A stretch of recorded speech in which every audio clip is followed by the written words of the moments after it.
एक बार की बात है, महात्मा गौतम बुद्ध एक स्थान पर बैठकर साधना में लीन थे और कुछ देर के बाद उन्होंने अपनी आंखें खोली तो उन्होंने अपने प्रिय शिष्यों को अपने सामने पाया। सभी शिष्य गौतम बुद्ध से कुछ जानने के लिए आतुर थे। तभी एक शिष्य ने आगे बढ़कर कहा, हम जानना चाहते हैं कि उपदेशों का वास्तविक मूल्य क्या होता है।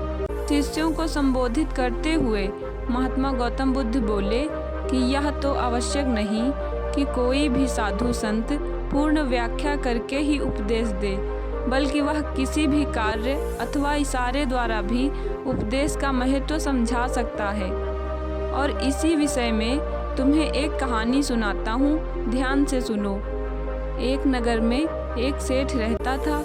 उसके पास अपार धन संपदा थी और उसका व्यापार दूर दूर तक फैला हुआ था। एक दिन एक साधु उसके दरवाजे पर भिक्षा मांगने आया। तभी सेठ ने उसे भिक्षा दी और वह साधु जाने लगा तो सेठ ने उसे रोककर कहा, महाराज, मुझे कुछ उपदेश तो देते जाएं। साधु ने सेठ की तरफ देखा और बोला, हफ्ते भर बाद जब वापस आऊँगा तब उपदेश दूंगा। अपने वादे के अनुसार साधु फिर आया और सेठ उसकी ही राह देख रहा था। सेठ ने उसे देने के लिए तरह तरह के पकवान तैयार कर रखे थे। साधु ने उसके आगे अपना कमंडल कर दिया, लेकिन सेठ जैसे ही कुछ पकवान डालने लगा तभी उसका हाथ वहीं के वहीं रुक गया। सेठ बोला, महाराज, इसमें तो कूड़ा है। तो साधु ने प्रश्न भरी निगाह से उसकी तरफ देखा। तभी सेठ ने कहा, इसे साफ कर दीजिए।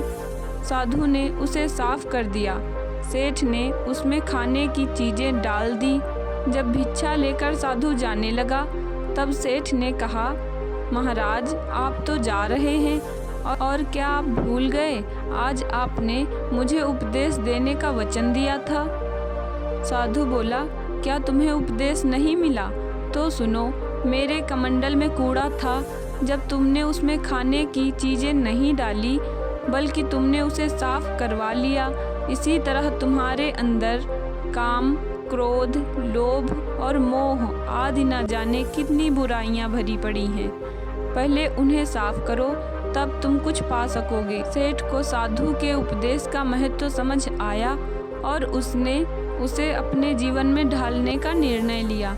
गौतम बुद्ध की शिक्षाप्रद कहानी से हमें सीख मिलती है कि हम सबके अंदर कुछ न कुछ बुराइयां, कमी होती हैं। हमें उनके बारे में पता कर और उन्हें दूर कर आगे बढ़ना चाहिए। तो दोस्तों, यह कहानी अच्छी लगी हो तो वीडियो को लाइक करें, चैनल को सब्सक्राइब करें और मिलते हैं नेक्स्ट वीडियो में। जय हिंद, जय भारत।